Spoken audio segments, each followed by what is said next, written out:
నమస్తే, welcome to video news. ముందుగా headlines. ప్రభుత్వ ఉద్యోగులకు ఏపీ ప్రభుత్వం శుభవార్త. నవంబర్ 1న డిఏ జమ చేస్తామని వెల్లడించిన సీఎం చంద్రబాబు నాయుడు. ఆర్టీసీ ఉద్యోగుల పదోన్నతులు క్లియర్ చేస్తామని హామీ.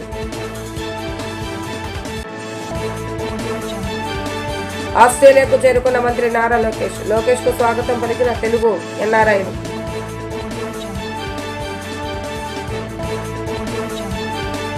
మద్యం కుంభకోణంపై వైసీపీ అసత్య ప్రచారాలు చేస్తుందన్న మంత్రి కొలుసు పార్థసారథి. రాష్ట్రాన్ని గంజాయి వనంగా మార్చేస్తారని ఆగ్రహం.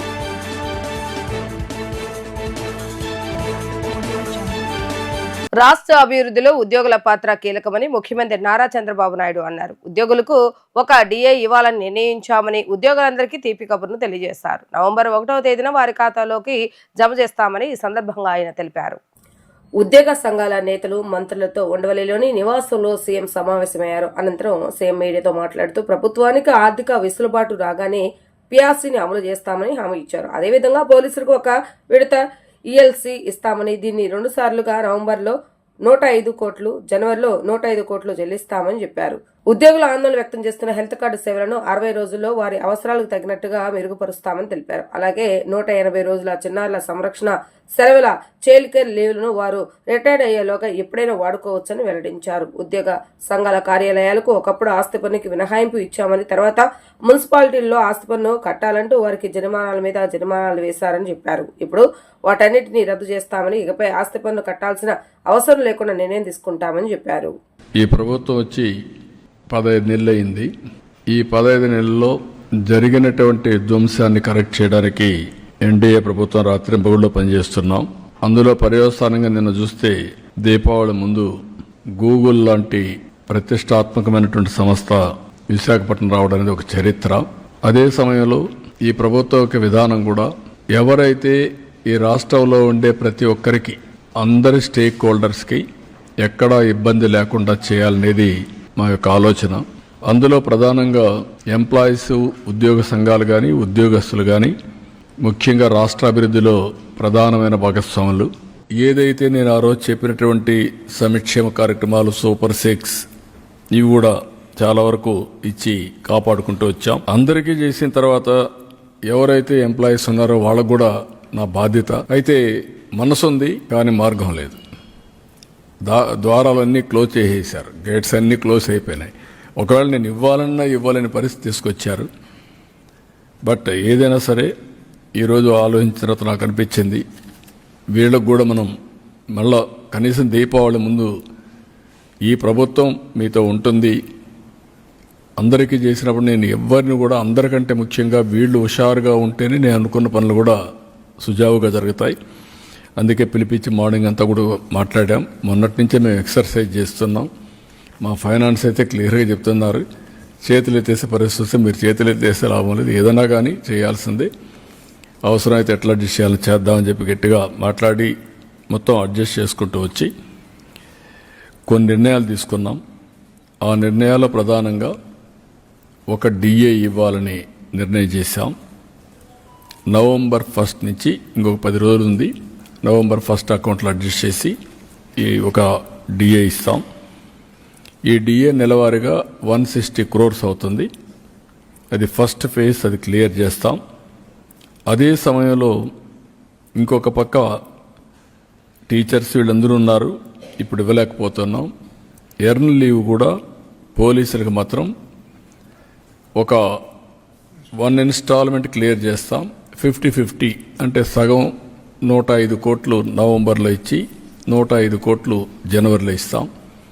ఇది కూడా క్లియర్ చేస్తాం. రెండోది, వీళ్ళు హెల్త్ దీనికి కాంట్రిబ్యూట్ చేస్తున్నారు. కొన్ని రాష్ట్రాల్లో ఇన్సూరెన్స్ కూడా వేయారని చెప్పారు. ఒక 60 డేస్లో ఇదే క్యాబినెట్ పనిచేస్తూ 60 డేస్ లోపల సిస్టమ్స్ అన్ని స్ట్రీమ్లైన్ చేసి మెరుగైన విధానం తీసుకొచ్చి ఏ ఎంప్లాయీ కూడా ఇబ్బంది లేకుండా రియల్ టైంలో హెల్త్ బాగాలేనప్పుడు క్లియర్ చేసుకునే విధంగా దానికి కూడా తీసుకొస్తాం. ఇంకొక పక్కన చైల్డ్ కేర్ లీవ్ ఒకప్పుడు 180 డేస్ ఇచ్చేవాళ్ళం, దాన్ని వీళ్ళు మళ్ళీ అప్ టు మైనర్ అనే ఇది కూడా తీసుకొచ్చింటున్నారు. అలాంటి వల్ల ఇబ్బంది వస్తుంది. అందుకే ఈరోజు ఆలోచించింది చైల్డ్ కేర్ లీవ్ అనేది 180 డేస్ వాళ్ళ రిటైర్మెంట్ వరకు ఎప్పుడైనా ఉపయోగించుకున్నట్టుగా అది కూడా ఇస్తున్నాం. ఇంకొక పక్కన వీళ్ళ ఆఫీసులు ఉన్నాయి. ఈ ఆఫీసులన్నిటికి కూడా మనం ఒకసారి చూస్తే ఒకప్పుడు ఎగ్జంప్షన్ ఇచ్చాం ఈ ప్రాపర్టీ ట్యాక్స్ ఇవన్నీ. ఆంధ్రప్రదేశ్ విద్యా ఐటీ శాఖల మంత్రి తెలుగుదేశం పార్టీ జాతీయ ప్రధాన కార్యదర్శి నారా లోకేష్ 6 రోజుల పర్యటన నిమిత్తం ఆస్ట్రేలియా చేరుకున్నారు. సిడ్నీ విమానాశ్రయంలో ఆయనకు ఘన స్వాగతం లభించింది. ఆస్ట్రేలియా తెలుగుదేశం బృందం ఆధ్వర్యంలో తెలుగు ప్రజల కుటుంబాల సమేతంగా విచ్చేసి లోకేష్ కు స్వాగతం పలికారు. తెలుగుదేశం ఆస్ట్రేలియా అధ్యక్షుడు విజయ్, ఉపాధ్యక్షుడు సతీష్ ఆధ్వర్యంలో Brisbane, Canberra, Adelaide, Melbourne, New Zealand, Newcastle నుండి తెలుగు ఎన్ఆర్ఐలు సిడ్నీ విమానాశ్రయానికి చేరుకొని మంత్రి లోకేష్ కు స్వాగతం పలికారు. మంత్రి లోకేష్ అందరినీ ఆప్యాయంగా పలకరించి వారితో ఫోటోలు దిగారు. విమానాశ్రయంలో అభిమానులు టీడీపీ జెండాలు చేబూడ్చుకొని లోకేష్ కు స్వాగతం పలికారు. లోకేష్ పర్యటన నేపథ్యంలో సిడ్నీలో పెద్ద ఎత్తున స్వాగత ఫ్లెక్సీలు ఏర్పాటు చేశారు. లోకేష్ నేటి నుంచి 24వ తేదీ వరకు ఆస్ట్రేలియా పర్యటించనున్నారు. ఆస్ట్రేలియా ప్రభుత్వ ఆహ్వానం మేరకు సిడ్నీ చేరుకున్న మంత్రి నారా లోకేష్ కు అక్కడ ప్రభుత్వ ప్రతినిధులు స్వాగతం పలికారు. ఈ పర్యటనలో భాగంగా ఆస్ట్రేలియాలోని విశ్వవిద్యాలయాలను సందర్శించి అధునాతన బోధనా పద్ధతులను లోకేష్ అధ్యయనం చేయనున్నారు. నవంబర్ 14, 15వ తేదీలో విశాఖలో జరగనున్న సిఐఐ భాగస్వామ్య సదస్సుకు పెట్టుబడులు ఆకర్షించే లక్ష్యంతో నారా లోకేష్ ఆస్ట్రేలియాలోని సిడ్నీ, మెల్బోర్న్ నగరాల్లో రోడ్ షోలు నిర్వహించనున్నారు. పలువురు పారిశ్రామికవేత్తలు, పెట్టుబడిదారులతో చర్చలు జరిపి రాష్ట్రాన్ని సందర్శించవలసిందిగా ఆహ్వానించనున్నారు. ఈ రోజు సాయంత్రం 5 గంటల నుంచి రాత్రి 8 గంటల వరకు సిడ్నీ క్రికెట్ గ్రౌండ్స్ ఆవరణలో తెలుగు డయాస్పోరాతో లోకేష్ సమావేశమవుతారు. కల్తీ మద్యం కుంభకోణంపై ప్రత్యేక దర్యాప్తు బృందం సిట్ విచారణ పారదర్శకంగా జరుగుతుందని మంత్రి కొలుసు పార్థసారథి తెలిపారు. నిందితులు ఏ పార్టీ వారైనా సరే కఠిన చర్యలు తీసుకునేందుకు కూటమి ప్రభుత్వం సిద్ధంగా ఉందని వెల్లడించారు. విజయవాడలోని కలెక్టర్ కార్యాలయంలో ఏర్పాటు చేసిన విలేకరుల సమావేశంలో మంత్రి కొలుసు పార్థసారథి మాట్లాడుతూ మద్యం కుంభకోణంతో ప్రజలను ఆర్థికంగా దోపిడీ చేయడంతో పాటు కల్తీ మద్యంతో వారి ఆరోగ్యాన్ని వైసీపీ నాయకులు పాడు చేశారని విమర్శించారు. ఈ కుంభకోణాల నుంచి ప్రజలను పక్కదారి పట్టించేందుకు వైసీపీ అసత్య ప్రచారాలు చేస్తుందని అన్నారు. సీఎం చంద్రబాబు నాయుడు కృషితో రాష్ట్రం అభివృద్ధి దిశగా అడుగులు వేస్తుందని తెలిపారు. ప్రపంచ ప్రఖ్యాత సంస్థలు ఏపీ వైపు చూస్తున్నాయని అన్నారు. తమ హయాంలో ప్రజలకు ఎలాంటి మేలు చేయాలని వైసీపీ నాయకులు దీన్ని జీర్ణించుకోలేకపోతున్నారని విమర్శించారు. 5 ఏళ్ల పాలనలో రాష్ట్రాన్ని గంజాయి వనంగా మార్చేశారని ఆరోపించారు. ప్రజలు 11 సీట్లకే పరిమితం చేసినా వారి వైఖరిలో మార్పు లేదని అన్నారు. నిష్పక్షపాతంగా విచారణ చేస్తున్న అధికారులను వైసీపీ నాయకులు భయపెడుతున్నారని, చట్టబద్ధంగా వారు పనిచేసే వారికి కూటమి ప్రభుత్వం నిత్యం అండగానే ఉంటుందని మంత్రి భరోసా ఇచ్చారు. వైసీపీ నాయకులు మాజీ మంత్రి జోగి రమేష్ కనుసనల్లోనే ములకల చెరువులో 2 ఏళ్లుగా కల్తీ మద్యం తయారు చేస్తున్నామని నిందితుడు జనార్దన్ చెప్పిన విషయాన్ని ఆయన గుర్తు చేశారు. కల్తీ మద్యం వ్యవహారంలో కొందరు టీడీపీ నాయకులు ఉన్నట్లుగా తేలిందని, వారిని పార్టీ నుంచి సస్పెండ్ చేసినట్లుగా చెప్పారు. కల్తీ మద్యాన్ని కూకుడు వేళ్లతో పెకిలించేందుకే ప్రభుత్వం చర్యలు తీసుకుంటుందని, దీనిలో భాగంగానే బార్కోడ్, హాల్మార్క్ వంటి వాటితో పాటు ఎవరైనా స్వయంగా తనిఖీ చేసుకునేందుకు యాప్ను రూపొందించామని వివరించారు. దీన్ని జగన్ పత్రిక వక్రీకరిస్తుందని ఆగ్రహం వ్యక్తం చేశారు. ఏం జరుగుతుందని చెప్పేసి డిపార్ట్మెంట్ ఎంక్వైరీ చేసి ఎన్ఫోర్స్మెంట్ డిపార్ట్మెంట్ యాక్టివ్ అయ్యి అక్కడ రైడ్స్ చేయటం ద్వారా ఈ కల్తీ లిక్కర్ ని పట్టుకున్నది ఈ ప్రభుత్వం అని చెప్పేసి కూడా ఈ సందర్భంగా తెలియజేస్తా ఉన్నాయి. ఈ కల్తీ మధ్యంలో ముఖ్య పాత్రధారి జనార్దన్ రావు ఏదైతే చెప్పాడో, మేము 2 సంవత్సరాల నుంచి చేస్తున్నాము. గత ప్రభుత్వంలో కూడా కొంతమంది వైసీపీ నాయకుల ప్రోద్బలంతో ఏప్రిల్లో మేము ప్రారంభించామని చెప్పింది ఏదైతే చెప్పాడో దానికి కోరిలేట్ గా ఏప్రిల్లోనే ఆ ములకల చెరువులో ఒక ల్యాండ్ను లీజ్ అగ్రిమెంట్ ద్వారా తీసుకుని జూన్ జూలైలో ఈ మద్యం కల్తీ మద్యాన్ని ప్రజల్లోకి లేకపోతే తీసుకొస్తానికి ప్రయత్నం చేసినట్టు ఆధారాలు కనపడతా ఉన్నాయి. ఏదేమైనా కూడా దీని మీద ఉక్కుపాదంతో చర్యలు తీసుకోవటానికి ఎవరున్నా కూడా దీని వెనక వాళ్ళందరి మీద కూడా చర్య తీసుకుంటానికి ఈ ప్రభుత్వం సిద్ధంగా ఉంది అని చెప్పేసి మనం చేస్తామని ఎక్కడ కూడా ఆఖరికి తెలుగుదేశం పార్టీ వాళ్ళు దీంట్లో ఇన్వాల్వ్ అయినా కూడా వాళ్ళ మీద చర్యలు తీసుకున్నాం. ఇప్పటికే పార్టీ నుంచి సస్పెండ్ చేశాం. మీలాగా తప్పులు చేసినా, బూతులు మాట్లాడినా వెనకాల నుంచి భేష్ అని చెప్పేసి ప్రోత్సాహాన్ని మేము ఈ పార్టీ నాయకత్వం కానీ పార్టీ కానీ అందించలేదని చెప్పేసి మనం చేస్తున్నాను. ఏ రోజైతే సమాచారం వచ్చిందో కొంతమంది తెలుగుదేశం పార్టీ నాయకులు కూడా దీంతో సంబంధాలు ఉన్నాయని వెంటనే సస్పెండ్ చేశాం. సస్పెండ్ చేయటమే కాకుండా ఉన్నత అధికారులతో ఒక సిట్ ఏర్పాటు చేసి దీని వెనకాల ఎవరెవరున్నారో మరి బయటికి తీయటానికి ప్రయత్నం చేస్తామని చెప్పేసి కూడా తప్పకుండా వెలికి తీస్తాం. ఎవరున్నా కూడా వారి మీద కఠిన చర్యలు తీసుకుంటామని చెప్పేసి మనం చేస్తాం. ఈరోజు డిజిటల్ పేమెంట్స్ గురించి మాట్లాడుతూ ఉన్నారు. డిజిటల్ పేమెంట్స్ ఈరోజు ఏ షాప్ వాళ్ళు కానివ్వండి, ఏ బార్ వాళ్ళు కానివ్వండి, గోడౌన్స్ నుంచి తీసుకెళ్లే లిక్కర్ కేసులు అన్నిటికీ కూడా డిజిటల్ ద్వారానే పేమెంట్ చేయబడటం జరుగుతుందని చెప్పేసి మనం చేస్తాం. నేను షాప్స్ లో చేయటానికి ఇప్పటి వరకు కూడా డిజిటల్ దానికి సంబంధించిన సాఫ్ట్వేర్ లేకపోతే మీ ప్రభుత్వం ఉన్నప్పుడు కూడా కనీసం ఎన్ని అభియోగాలు వచ్చినా కూడా ఎన్ని మన ఎలిగేషన్స్ వచ్చినా కూడా మీరు ప్రయత్నం చేయలే. కానీ ఈరోజు మా ప్రభుత్వం టెండర్స్ పిలిచింది సాఫ్ట్వేర్ ని డెవలప్ చేయడానికి డిజిటల్ పేమెంట్ ద్వారా అని చెప్పేసి మనం చేస్తాను. రాష్ట్రంలో కాలుష్యాన్ని తగ్గించి ప్రతి ఒక్కరికి స్వచ్ఛమైన గాలిని అందించి వారి జీవన ప్రమాణాలను పెంచడానికి కూటమి ప్రభుత్వం చర్యలు తీసుకుంటుందని మున్సిపల్ శాఖ మంత్రి పి నారాయణ తూర్పు నియోజకవర్గ ఎమ్మెల్యే గద్దె రామ్మోహన్ అన్నారు. కాలుష్యంపై అభివృద్ధి చెందిన దేశాల్లో ప్రజలకు అవగాహన అధికమని చెప్పారు. కాలుష్యం లేకపోతే రోగాలు తగ్గుతాయని, కాలుష్యాన్ని తగ్గించడానికి మొక్కలు నాటాలని, పరిశుభ్రత పాటించాలని, సిఎన్జితో పాటుగా సోలార్, విండ్ పవర్ ను ఉపయోగించాలని సూచించారు. తూర్పు నియోజకవర్గ పరిధిలోని 13వ డివిజన్ ఆర్టీసీ కాలనీ రామాలయం ప్రాంతంలో స్వచ్ఛంద్ర స్వచ్ఛ భారత్ కార్యక్రమం జరిగింది. మున్సిపల్ శాఖ మంత్రి పి నారాయణ, తూర్పు నియోజకవర్గ ఎమ్మెల్యే గద్దె రామ్మోహన్ పాల్గొన్నారు. మున్సిపల్ శాఖ మంత్రి పి నారాయణ మాట్లాడుతూ ప్రధానమంత్రి నరేంద్ర మోడీ చేపట్టిన స్వచ్ఛ భారత్ ను స్ఫూర్తిగా తీసుకుని సీఎం చంద్రబాబు నాయుడు ప్రతి నెల 3వ శనివారం స్వచ్ఛంద్ర పేరుతో కార్యక్రమం నిర్వహిస్తున్నారని తెలిపారు. ప్రతి నెల ఒక థీమ్ తో ఈ కార్యక్రమం నిర్వహిస్తున్నట్లుగా చెప్పారు. ఈ నెలలో క్లీన్ ఎయిర్ అనే థీమ్ తీసుకున్నారని వెల్లడించారు. గాల్లో ఏర్పడే కాలుష్యం వల్ల ఊపిరితిత్తులకు వ్యాధి సోకి ప్రతి ఏటా 80 లక్షల మంది చనిపోతున్నారని గుర్తు చేశారు. కాలుష్యంపై అభివృద్ధి చెందిన దేశాల్లో ప్రజలకు అవగాహన అధికమని చెప్పారు. కాలుష్యం లేకపోతే రోగాలు తగ్గుతాయని, కాలుష్యాన్ని తగ్గించడానికి మొక్కలు నాటాలని, పరిశుభ్రత పాటించాలని, సిఎన్జితో పాటుగా సోలార్, విండ్ పవర్ ను ఉపయోగించడం చేయాలని సూచించారు. రాష్ట్రంలో వైజాగ్, విజయవాడ, గుంటూరు ప్రాంతాల్లో భూగర్భ డ్రైనేజీని మెరుగుపరచాలని ముఖ్యమంత్రి నారా చంద్రబాబు నాయుడు ఆదేశించారని, ఆ దిశగా తాము చర్యలు తీసుకుంటున్నామని చెప్పారు. ఎమ్మెల్యే గద్దె రామ్మోహన్ మాట్లాడుతూ ముఖ్యమంత్రి నారా చంద్రబాబు నాయుడు పిలుపునిచ్చిన ప్రతి కార్యక్రమాన్ని ఈ కాలనీ వాసులు ప్రతిష్టాత్మకంగా తీసుకుని నిర్వహిస్తారని చెప్పారు. అదేవిధంగా స్వచ్ఛంద్ర కార్యక్రమాన్ని కూడా ప్రతిష్టాత్మకంగా నిర్వహించడం చాలా ఆనందంగా ఉందని అన్నారు. దీనితో పాటుగా సూర్యగారి పథకంలో భాగంగా ప్రతి ఇంటిపై సోలార్ ప్యానెల్స్ ను అమర్చుకోవాలని అన్నారు. స్వచ్ఛంద్ర, సూర్యగారి పథకాల గురించి ప్రజలు అవగాహన పెంచుకోవాలని ఎమ్మెల్యే గద్దె రామ్మోహన్ కోరారు. సీఎం చంద్రబాబు నాయుడు, మంత్రి పి నారాయణ తమకు ఎప్పటికప్పుడు తగిన సూచనలు ఇస్తూ తమను ముందుకు నడిపిస్తున్నారని ఎమ్మెల్యే చెప్పారు. మన రాష్ట్రంలో ప్రతి నెల 3వ శనివారం ప్రజలకు అవేర్నెస్ కలిగించాలని స్వయంగా ముఖ్యమంత్రి గారే ఈ కార్యక్రమంలో గత సంవత్సరం అక్టోబర్ 2వ తేదీ నుంచి పాల్గొంటున్నారు. గత సంవత్సరం అక్టోబర్ 2వ తేదీ ఫస్ట్ మీటింగ్ మచిలీపట్నంలో కండక్ట్ చేశారు. ప్రతి నెల క్రమం తప్పకుండా 3వ శనివారం ఈ కార్యక్రమం జరుగుతుంది.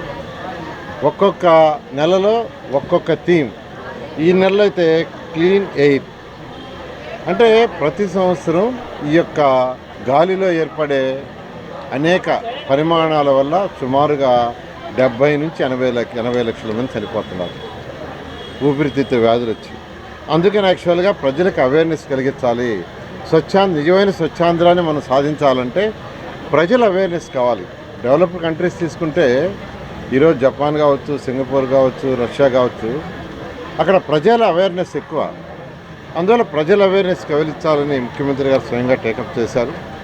ఆ నేపథ్యంలో ఈ యొక్క నెలలో క్లీన్ ఎయిర్ అంటే కాలుష్యం లేకుండా ఎయిర్ ఉంటే అనేక జబ్బులు తగ్గుతాయి. అది చేయాలంటే మనం చెట్లు పెంచాలి.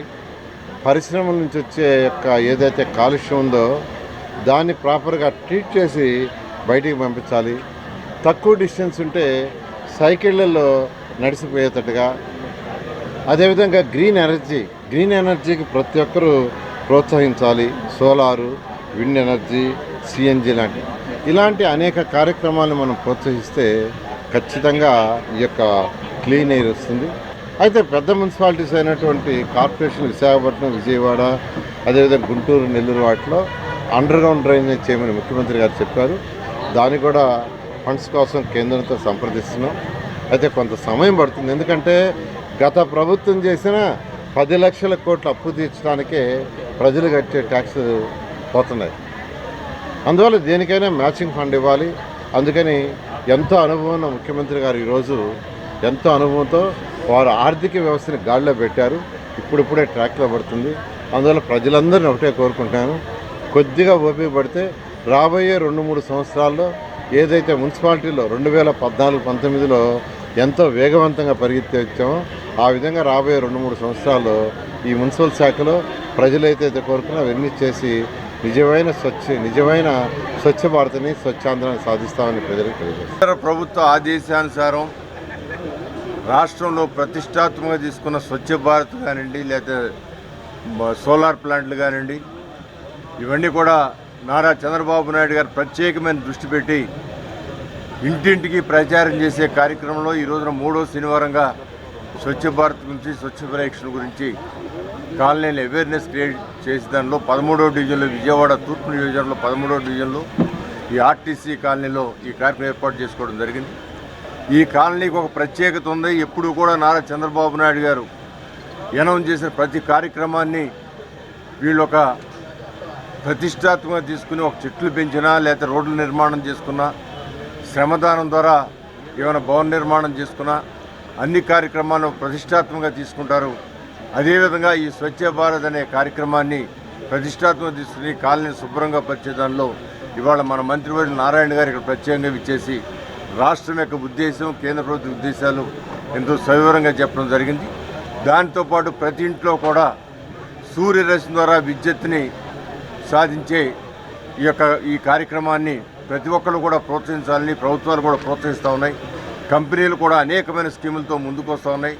మన ఆర్థికంగా మన మీద భారం లేకుండా కూడా చేసే కార్యక్రమాలు ఇటు ఎస్సీ ఎస్టీలకైతే ఉచితంగా ప్రభుత్వం ఏర్పాటు చేయటం, బీసీలకైతే అందరికి ఇచ్చే 76,000 సబ్సిడీతో 20,000 ఎదురంగా సబ్సిడీ ఇవ్వటం, మిగతా అన్ని కులాలకి 76,000 సబ్సిడీ ఇచ్చి మరి దీనికి ఎంతో ఇది ఒక ఏ ఇంట్లో అయితే ఈ సోలార్ ప్లాంట్ పెట్టుకుంటారో ఆ ఇంట్లో కరెంటు ఉచితంగా పొందడమే కాకుండా ఇది రాష్ట్రానికి, సమాజానికి, దేశానికి కూడా ఇది ఆదాయ వనరుగా మారిపోతూ ఉంది. ఇది మన కుటుంబానికి ఆదాయ వనరు. రైతులకు ఎటువంటి ఇబ్బంది లేకుండా ఏడాది ధాన్యం కొనుగోలు కార్యక్రమం పండుగ వాతావరణంలో సాగాలని రాష్ట్ర పౌర సరఫరాల శాఖ మంత్రి నాదెండ్ల మనోహర్ సూచించారు. గత ఏడాది ధాన్యం కొనుగోలు సమయంలో క్షేత్రస్థాయిలో గుర్తించిన సమస్యలను ఈ ఏడాది ముందస్తు ప్రణాళికలతో పరిష్కరించుకోవాలని సూచించారు. ముఖ్యంగా గోనె సంచులు, లేబర్, ట్రాన్స్పోర్ట్ వంటి సదుపాయాలను ముందుగానే సిద్ధం చేసుకోవాలని ఆదేశించారు. నగరంలో ఓ ప్రైవేట్ హోటల్లో నిర్వహించిన కార్యక్రమంలో మంత్రి నాదెండ్ల అధ్యక్షతన అధికారులకు రాష్ట్ర స్థాయి వర్క్ షాప్ నిర్వహించారు. ఈ వర్క్ షాప్ ను Andhra Pradesh civil supply corporation, civil supply department సంయుక్తంగా నిర్వహించాయి. ఈ సందర్భంగా మంత్రి నాదెండ్ల మనోహర్ మాట్లాడుతూ గోనె సంచుల సరఫరాలో దళారులను అరికట్టడానికి జాయింట్ కలెక్టర్ల చొరవ తీసుకోవాలని, దీనికి సంబంధించి జిల్లా పోలీస్ శాఖ నుంచి ప్రత్యేక విధి విధానాలు విడుదల చేస్తామని తెలిపారు. పీడీఎస్ బియ్యం రీసైక్లింగ్ కు వ్యతిరేకంగా రైస్ మిల్లర్లు ఇచ్చిన హామీని అమలు చేయాలని అధికారులకు నిర్దేశించారు. ఈ అంశాన్ని అగ్రిమెంట్లో స్పష్టంగా పొందుపరచాలని ఆదేశించారు.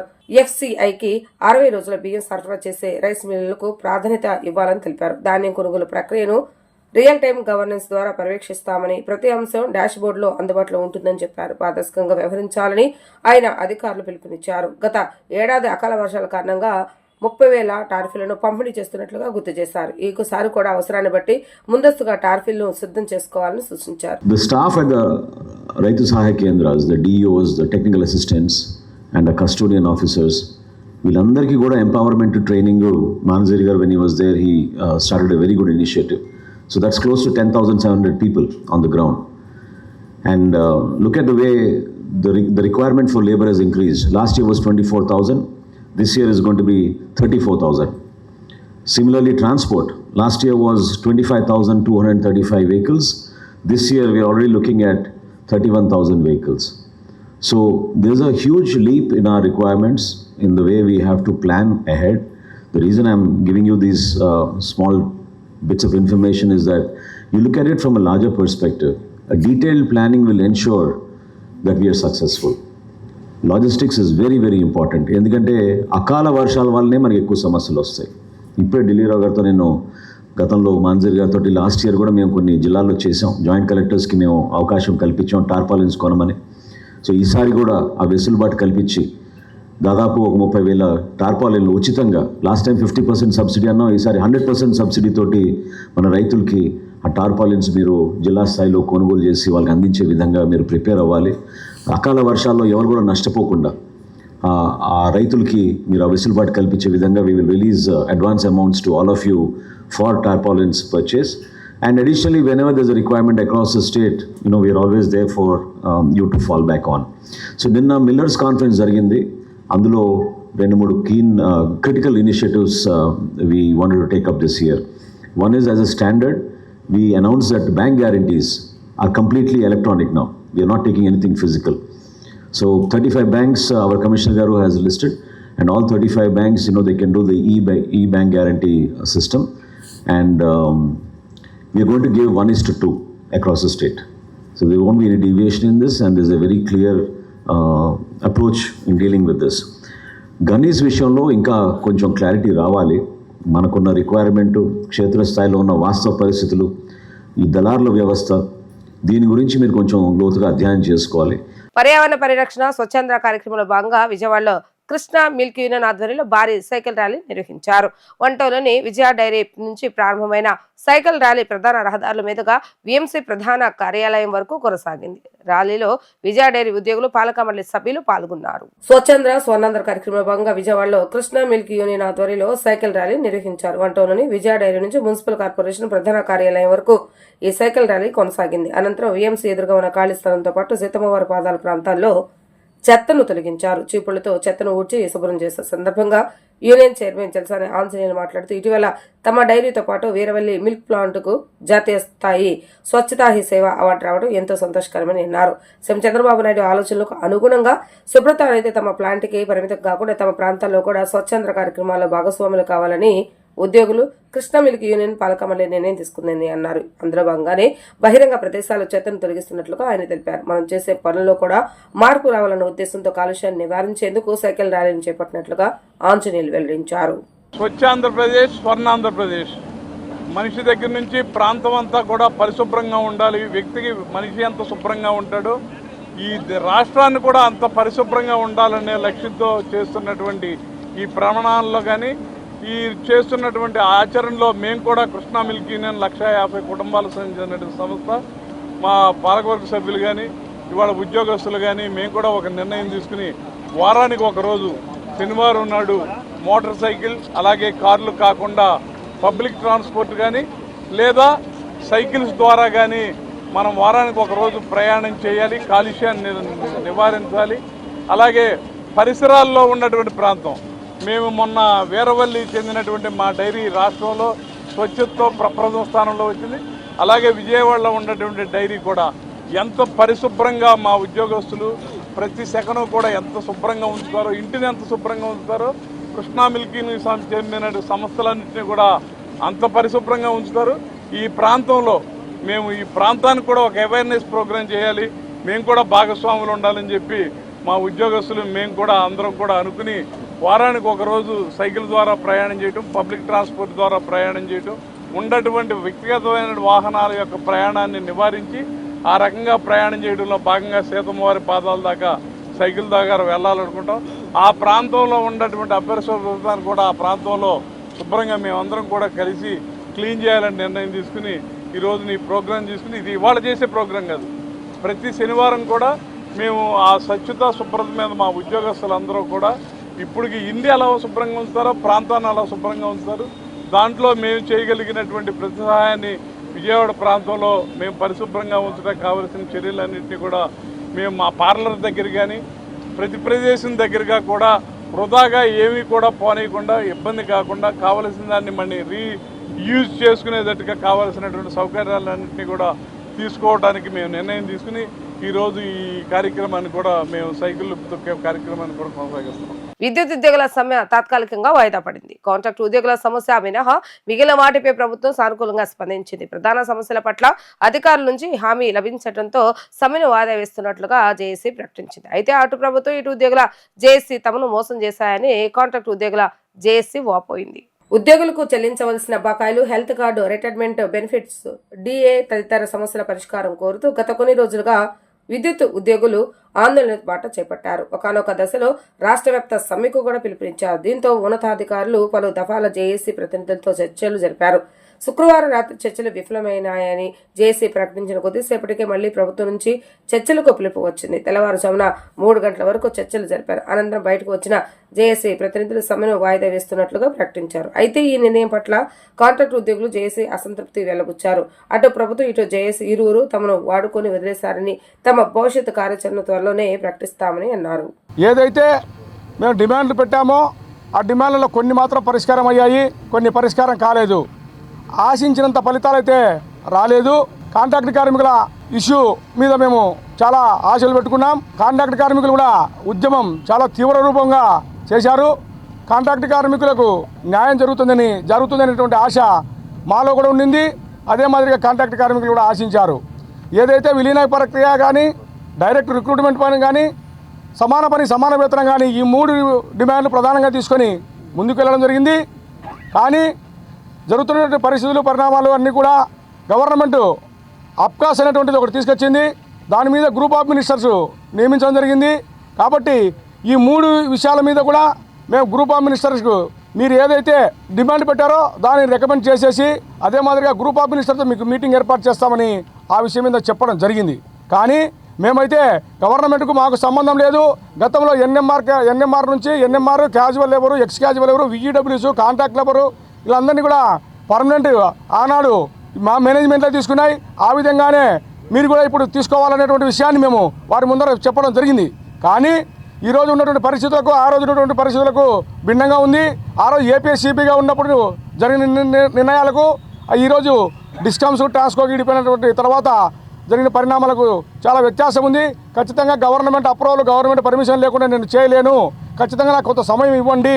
ఇస్తే ఖచ్చితంగా నేను గౌరవ ముఖ్యమంత్రి వర్యులతో మాట్లాడి దీని సమస్యను పరిష్కరించే దిశగా ప్రయత్నం చేస్తాను అనేటువంటి విషయాన్ని గౌరవ ఎనర్జీ సెక్రటరీ గారు తెలియజేయడం జరిగింది. ఆ విధంగా రాతపూర్వకంగా ఇవ్వడం జరిగింది. అదే మాదిరిగా కొన్ని అంశాలు ఏదైతే మాకు పిఆర్సీ అరియర్స్ కాంట్రాక్ట్ కార్మికులకు ఇవ్వవలసి ఉందో అది సుమారుగా 2 సంవత్సరముల నుండి ఇవ్వలేదు. ఆ అరియర్స్ విషయం వచ్చేటప్పటికల్లా 100% అరియర్స్ ఇస్తామని చెప్పి అంగీకరించడం జరిగింది. అదే మాదిరిగా గతంలో 10 సంవత్సరాలు పనిచేసేటువంటి వారికి ఒక ఇంక్రిమెంట్ ఇచ్చేవాళ్ళు, సర్వీస్ ఇన్సెంటివ్ ఇంక్రిమెంట్ అనేది, దానిని ఇప్పుడు 2 ఇంక్రిమెంట్లు ఇచ్చేటట్టుగా ఒప్పుదల జరిగింది. అదే మాదిరిగా ఏదైతే మెడికల్ డిజబిలిటీ ఏదైనా డిపార్ట్మెంటల్ యాక్సిడెంట్ జరిగి హాస్పిటల్లో కానీ రెస్ట్ కానీ తీసుకుంటే 3 నెలల వరకు అంటే 90 రోజుల వరకు మెడికల్ డిజబిలిటీ ఇస్తామని కాంట్రాక్ట్ కార్మికులకు అంగీకరించడం జరిగింది. అదే మాదిరిగా ఏదైనా హెల్త్ ఇన్సూరెన్స్ కావాలా, పాలసీ కావాలని అడిగినప్పుడు దానికో సూత్రప్రాయంగా అంగీకరించి జేఏసీతో చర్చించి ఏ విధంగా తీసుకోవాలనేటువంటి రెగ్యులర్ ఉద్యోగులకు ఏదైతే ఇన్సూరెన్స్ ఇస్తున్నామో దాని దగ్గరగా ఉండేటట్లుగా ప్రయత్నం చేస్తాము, మీతో మాట్లాడి చర్చించి నిర్ణయం తీసుకుంటాం అనేటువంటి విషయాన్ని కూడా తెలియజెప్పడం జరిగింది. అదే మాదిరిగా జరగబోయే రిక్రూట్మెంట్లో జేఎల్ఎంలకు ఇంతకుముందు ఐటీఐ ప్లస్ 10th 2 తీసుకునేవారు. అట్లా లేకోకుండా ఐటీఐ మార్కులు మాత్రమే ఇవ్వాలని అడిగితే దానికి కూడా అంగీకరించింది. ఇలా కొన్ని అంశముల మీద అంగీకరించారు. కొన్ని అంశముల మీద మాత్రం ఓన్లీ డైరెక్ట్ పేమెంటు, విలీన ప్రక్రియ అనేది ఆగిపోయింది. సమాన పని సమాన వేతనం విషయం మీద ఇంతవరకు పట్టుబడితే దాన్ని రేపు 1/4/2026లో ఖచ్చితంగా దాన్ని పరిశీలిస్తాము, రికమెండ్ చేస్తూ లెటర్ కూడా ఇస్తామని చెప్పి ఇప్పుడు మినిట్స్లో కూడా రాయడం జరిగింది. రిటైర్మెంట్ సందర్భంలో 60 ఏళ్ళు అయిపోయిన తర్వాత వాళ్ళు ఇంటికి వెళ్ళేటప్పుడు వారికి ఎలాంటి బెనిఫిట్ ఇవ్వడం లేదన్నటువంటి విషయాన్ని చెప్తే సానుభూతితో పరిష్కరిస్తామని వారు చెప్పడం జరిగింది. లేదు ఆశా వర్కర్లకు హెల్త్ డిపార్ట్మెంట్లో ఇస్తున్నారు, ఆ విధంగా మాకు కూడా ఇవ్వాలని చెప్తే ఖచ్చితంగా ఇస్తామని చెప్పి కమిట్మెంట్ అయినారు. మొరాలిటీస్ మీతో మాట్లాడి ఫిక్స్ చేస్తామనేటువంటి విషయాన్ని కాంట్రాక్ట్ కార్మికుల అంశాలుగా మా ముందర వాళ్ళు ఒప్పుకున్నారు. అదే మాదిరిగా రెగ్యులర్ ఉద్యోగులకు సంబంధించి కారుణ్య నియామకాలు ఏదైతే 2021 నుంచి ఇస్తూ ఉన్నారో వాటిని 15,000, 18,500 మాత్రమే ఇచ్చి ఆఫీస్ అసిస్టెంటు అదే మాదిరిగా డిఈఓలుగా ఇస్తున్నారో అవన్నీ కూడా తొలగించి ఆ ప్లేస్లో పాత విధానం ఏదైతే ఉందో కొత్త రెగ్యులేషన్స్ ప్రకారం కాకుండా పాత రెగ్యులేషన్స్ ప్రకారం ఇస్తామని చెప్పడం జరిగింది. అదే మాదిరిగా జేఎల్ఎం గ్రేడ్ ఎనర్జీ అసిస్టెంట్ ఏదైతే ఉన్నారో వాళ్ళందరినీ కూడా ఏపీ డిస్కామ్స్లో విలీనం చేసి వారికి ప్రమోషన్ ఛానల్స్ కొత్త రెగ్యులేషన్స్ క్యాన్సిల్ చేసి పాత రెగ్యులేషన్స్ ప్రకారం ఇస్తామని చెప్పడం జరిగింది. ఇలాంటి డిమాండ్ అన్నీ కూడా మాకు ముందరికి వచ్చినవి. నవంబర్ 9 నగరంలోని శైలజ థియేటర్లో విడుదల కాబోతున్న తన సినిమా రోషాగ్నిని అందరూ ఆదరించాలని నిర్మాత, డైరెక్టర్, హీరో రాజ్వీర విజ్ఞప్తి చేశారు. కేవలం 25 లక్షల రూపాయల అతి తక్కువ బడ్జెట్తో సినిమా నిర్మించడం జరిగిందని ఆయన వెల్లడించారు. తెలుగు ప్రేక్షకులు తమ సినిమాను ఆదరించాలని ఆయన కోరారు. గాంధీనగర్ ప్రెస్ క్లబ్ నవంబర్ 9వ తేదీన విడుదలయ్యే రోషాగ్ని సినిమా ట్రైలర్ ను ప్రదర్శించారు. ఈ సందర్భంగా కన్నడలో హీరోగా, ఫైట్ మాస్టర్ గా, డైరెక్టర్ గా పనిచేసిన రాజువీర మాట్లాడుతూ తాను విజయవాడ నగరంలో పుట్టానని తెలిపారు. సినిమాలో నటించాలన్న కోరికతో మద్రాస్, హైదరాబాద్, బాంబే, బెంగళూరు వెళ్లానని తెలిపారు. ఈ క్రమంలో కన్నడ ప్రజలు తనను ఆదరించారని అన్నారు. కన్నడలో అనేక సినిమాలకు డైరెక్టర్ గా, హీరోగా, ఫైట్ మాస్టర్ గా పనిచేశానని అన్నారు. తెలుగులో సినిమా తీయాలన్న కోరిక మేరకు రోషాగ్ని సినిమాలు అతి తక్కువ బడ్జెట్లు తీశామని అన్నారు. సినిమాని తెలుగు ప్రేక్షకులందరూ ఆదరించాలని కోరారు. ఈ కార్యక్రమంలో పాల్గొన్న Andhra Pradesh backward class protection chairman Tammisetti Chakravarthi మాట్లాడుతూ రోషాగ్ని సినిమా అతి తక్కువ బడ్జెట్లో తీయడం జరిగిందని అన్నారు. తెలుగు ప్రజలు సినిమా చూసి ఆదరించాలని కోరారు.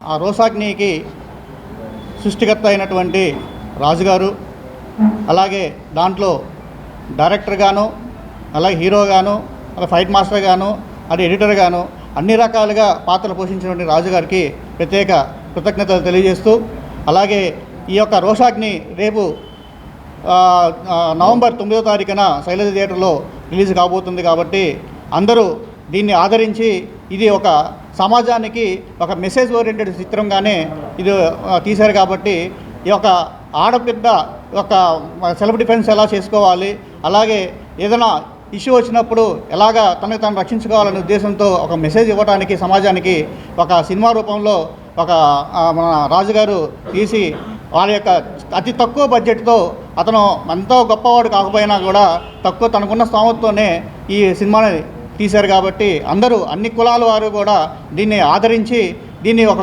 గొప్ప సక్సెస్ చేయాలని చెప్పేసి ఈ విధంగా ఈ సమావేశం తరపున అతని ప్రత్యేక కృతజ్ఞతలు తెలియజేస్తూ, అలాగే అందరూ కూడా దీన్ని ఆదరించాలని చెప్పేసి ప్రతి ఒక్కరు ఈ సినిమాను చూసి, అలాగే మన రాజుగారు ప్రకటించినటువంటి 1,116 రూపాయలు, ఎందుకంటే ఇందులో ఉన్నటువంటి కంటెంట్స్ ఎవరైతే వాళ్ళు ప్రయత్నించి దాంట్లో విజయం సాధిస్తారో వాళ్ళకి 1,116 రూపాయలు ఇవ్వాలని చెప్పేసి ఒక ప్రైజ్ మనీగా ప్రకటించడం కూడా జరిగింది. అలాగే ఆ ప్రైజ్ మనీ కూడా శైలజ థియేటర్లో అందరికీ కనిపించేటట్టుగా ఆ అమౌంట్ని డిస్ప్లే చేయడం జరుగుతుంది. ఎవరైతే సినిమా చూసి దానిలో ఉన్నటువంటి కంటెంట్స్ని ఎవరైతే ఫాలో అయ్యి అదేవిధంగా ఎవరైతే ప్రదర్శన ఇస్తారో దాంట్లో విజయం సాధిస్తారో వాళ్ళకి ఆ అమౌంట్ అనేది ఇవ్వడం జరుగుతుందని చెప్పేసి ఈ సందర్భంగా తెలియజేస్తూ, రాష్ట్రంలో చంద్రబాబు నాయుడు అధికారంలోకి వచ్చిన తర్వాత దోపిడీలు, అరాచకాలు, హత్యలు చూస్తున్నారని బీసీవై పార్టీ అధ్యక్షుడు బోడే రామచంద్ర యాదవ్ ఆరోపించారు. గత ప్రభుత్వం ఎలాంటి దోపిడీ విధానాలు అవలంబించిందో దానికి 10 రెట్లు 10 అడుగులు ముందు వేసి దోపిడీలు చేయటం, కబ్జాలు చేయటం, నకిలీ మద్యం స్కాములు అనేక రకాలుగా రాష్ట్ర ప్రజలను ఇబ్బంది పెడుతుందని ఆయన ఆగ్రహాన్ని వ్యక్తం చేశారు. ఉంగుటూరు మండలం ఇందుపల్లి గ్రామానికి బీసీవై పార్టీ అధ్యక్షులు బోడే రామచంద్ర యాదవ్ సంఘ నాయకులతో ఆత్మీయ సమావేశాన్ని నిర్వహించారు. ఈ సందర్భంగా గ్రామంలో భారీ ర్యాలీ నిర్వహించారు. ఈ సందర్భంగా ఆయన మాట్లాడుతూ ఎన్నికల ముందు అన్ని వర్గాల ప్రజలకు అనేక రకాలైనటువంటి తప్పుడు హామీలు ఇచ్చిన నారా చంద్రబాబు నాయుడు అధికారంలోకి వచ్చిన తర్వాత ఇచ్చిన హామీలను నెరవేర్చకుండా ఈ రాష్ట్రాన్ని ఎలా దోపిడీ చేయాలని, భూములను ఎలా దోపిడీ చేయాలని చూస్తున్నాడని ఆరోపించారు. ఈ రాష్ట్రంలో పారిశ్రామిక అభివృద్ధి పేరు చెప్పి వేల కోట్ల రూపాయలు విలువైన భూములను ప్రైవేట్ కంపెనీలకు, వీళ్ళు సొంత సంస్థలకు కట్టబెట్టాలన్న ఆలోచనే తప్ప ఈ రాష్ట్రానికి మంచి చేయాలని కానీ ఏ కోసాన లేదని ఈ రాష్ట్ర ప్రజలు గుర్తించాలని ఆయన అన్నారు. ఈ రాష్ట్రంలో ఉన్న అన్ని వర్గాల ప్రజలకు ఈ ప్రభుత్వం పైన పూర్తి స్థాయిలో వ్యతిరేకత ఉందని పేర్కొన్నారు. ఈ వ్యతిరేకతతో వచ్చే స్థానిక సంస్థల ఎన్నికల్లో ఈ ప్రభుత్వానికి బుద్ధి చెప్పడానికి రాష్ట్ర ప్రజలు సిద్ధంగా ఉన్నారని అన్నారు. రాష్ట్రంలో ఒక ప్రత్యామ్నాయ రాజకీయ శక్తిగా ప్రజా రాజకీయం దిశగా భారత చైతన్య యువజన పార్టీ అన్ని వర్గాల ప్రజలను కలుపుకొని ఈ రెండు పార్టీలను పూర్తి స్థాయిలో రాష్ట్ర రాజకీయ ముఖ చిత్రం నుండి తప్పించేంత వరకు భారత చైతన్య యువజన పార్టీ పోరాటం చేస్తుందని ఆయన స్పష్టం చేశారు. యువత ఆహ్వానం మేరకు ఈరోజు ఇక్కడికి రావడం జరిగింది. ఈ రాష్ట్రంలో జరుగుతున్న రాజకీయ పరిణామాలు చూస్తున్నాము. రాష్ట్రంలో చంద్రబాబు నాయుడు గారు అధికారంలోకి వచ్చిన తర్వాత జరుగుతున్న దోపిడీ గురించి, అరాచకాల గురించి, హత్యల గురించి చూస్తున్నాము.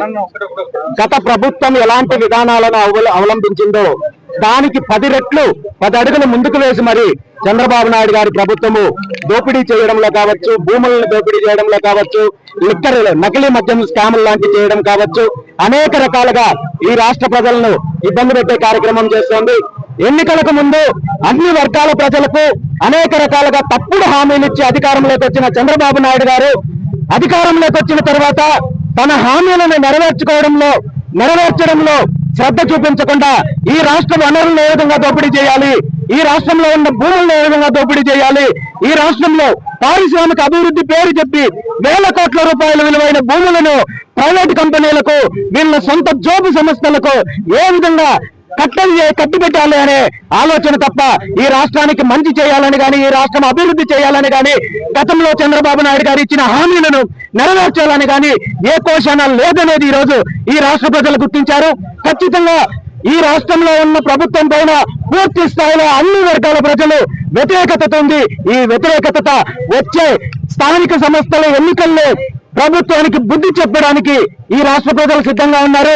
ఈ రాష్ట్రంలో ఒక ప్రత్యామ్నాయ రాజకీయ శక్తిగా, ఒక ప్రజా రాజకీయం దిశగా భారత చైతన్య యువజన పార్టీ అన్ని వర్గాల ప్రజలను కలుపుకొని ఈ రెండు పార్టీలను పూర్తి స్థాయిలో ఈ రాష్ట్ర రాజకీయ ముఖ చిత్రం నుండి తప్పించేంత వరకు భారత చైతన్య యువజన పార్టీ పోరాటం చేస్తుందని చెప్పి ఈ సందర్భంగా తెలియజేస్తున్నాను. వార్తలు ముగించే ముందు హెడ్లైన్స్ మరొకసారి.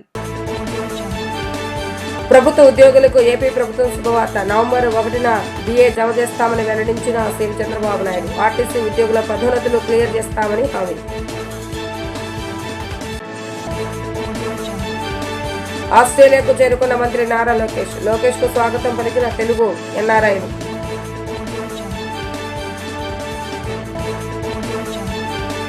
మద్యం కుంభకోణంపై వైసీపీ అసత్య ప్రచారాలు చేస్తుందన్న మంత్రి కొలుసు పార్థసారథి. రాష్ట్రాన్ని గంజాయి వనంగా మార్చేస్తారని ఆగ్రహం.